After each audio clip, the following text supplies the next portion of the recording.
Hello guys, welcome back to my channel. This is the second part of the build series. My new lips have finally arrived and I'll be showing you how to assemble your wheels.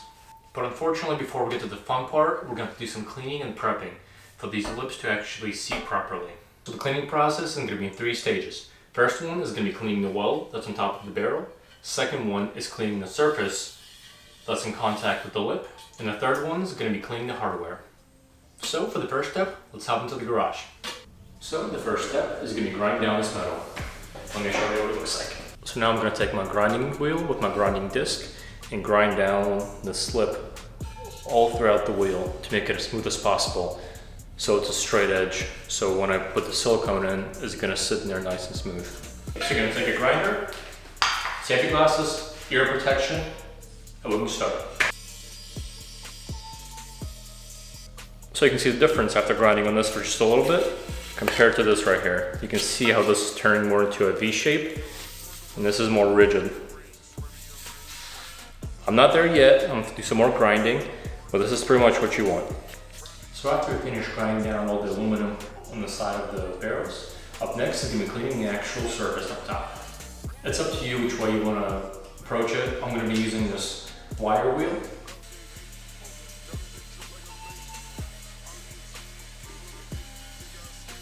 And after I finish using the wire wheel, I'm gonna go over with like a high-grade sandpaper to make the surface super smooth. And you can tell the difference between this and this. This looks much better. And also a huge thank you to Official Powder Coating for powder coating my faces. I believe it's called Kingston Gray, if I got that correctly. It's a very sparkly gray, very shiny, so these came out absolutely amazing. And just if you're wondering, this is a 5-inch high polish lip from 3-piece wheels that I'll be putting on my wheels. After polishing up and cleaning up the barrel, this is what it should look like. Nice and clean surface.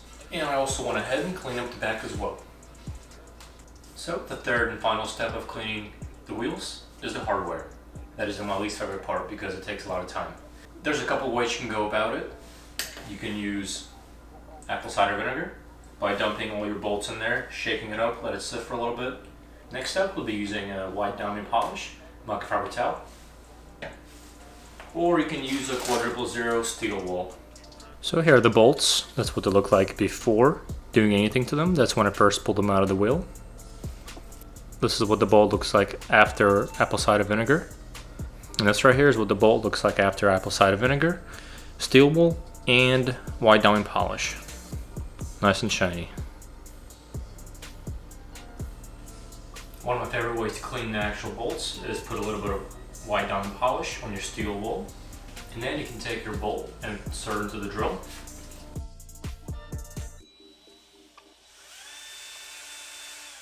Once you're done, go ahead and wipe it off with a microfiber towel or a paper towel. And the bolt should look like new compared to what it was before. Here's a little before and after. You can also flip it around and do this side as well to remove all the rust. So for any of you wondering what it looks like after the apple cider vinegar, you can see that the bolts are much cleaner now. Because you used to have a lot of rust buildup all around the head.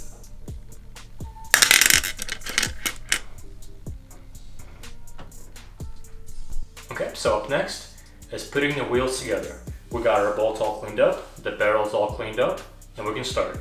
With this design of the wheel, first thing that's going to go on is the lip, then the face. If we would have had a BBSRS style wheel, we would do face first and then the lip because it's a sandwich style. In this case, it's not. But before putting everything together, I do like to get paper towel and some rubbing alcohol and clean the surface. Which, as you can see, is a little dirty. You take the lip and do the same thing to the lip.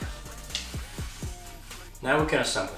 So we take the lip, align the holes, make sure it lines up with the valve stem right here and right here.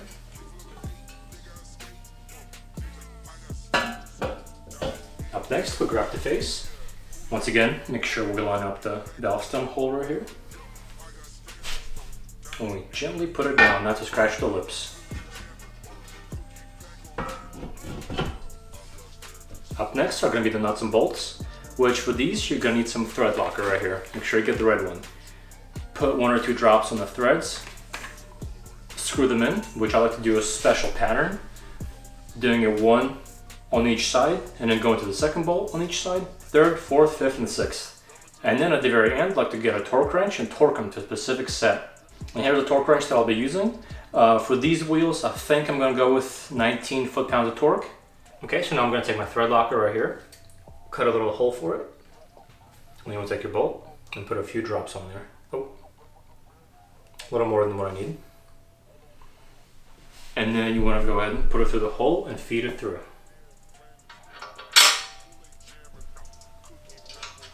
Get a finger tight at first, and then use your ratchet to tighten as much as you can. Not too much though. And then once you're done with all the bolts on the wheel, you want to go ahead and take your torque wrench and tighten to a specific torque. Alright, so once you put all the bolts in, this is what it should look like. For this type of wheel, I do have to put the bolts in the back as well, behind the spokes, which I'll do here in a minute.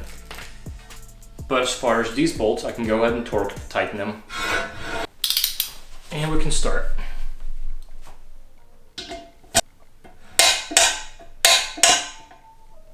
There we go. Now to the next spoke.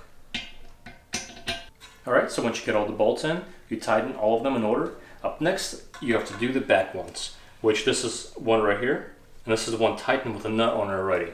So for this, what you gotta do is take your thread locker, put it on here, and then you want to go ahead and put it through this little hole and tighten it with this Allen key. Once that's fully tightened, you go ahead and take your nut and then you torque it to spec, and that is all you got to do. So once you get all of them in, which there's 2, 2, 2, 2, and 2 right here, you're pretty much all done.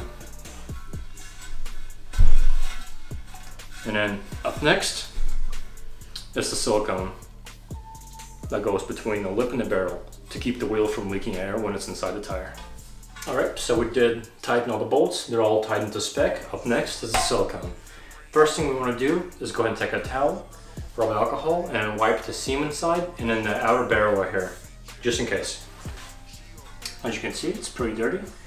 So once we go ahead and clean this up next is going to be putting down the masking tape. The wheel is all clean, so now we can go ahead and put down the masking tape. The reason why we do this is because once we put the silicone down, we can take the masking tape off, and the actual RTV sealant right here is going to be all even and nice looking. The tape is down. There's a silicone gun. There's actual silicone. We want to go ahead and chop off the little tip and put a very thin bead inside the wheel. Once we put the bead down, you're going to take your finger. While rolling the wheel, you're going to smooth it out all the way throughout. Once you do that, take the tape off, let it dry for 24 hours, and you're all done. Your wheels are ready for some tires. Alright, so go ahead and cut the tip off, poke a hole inside, we can start pumping.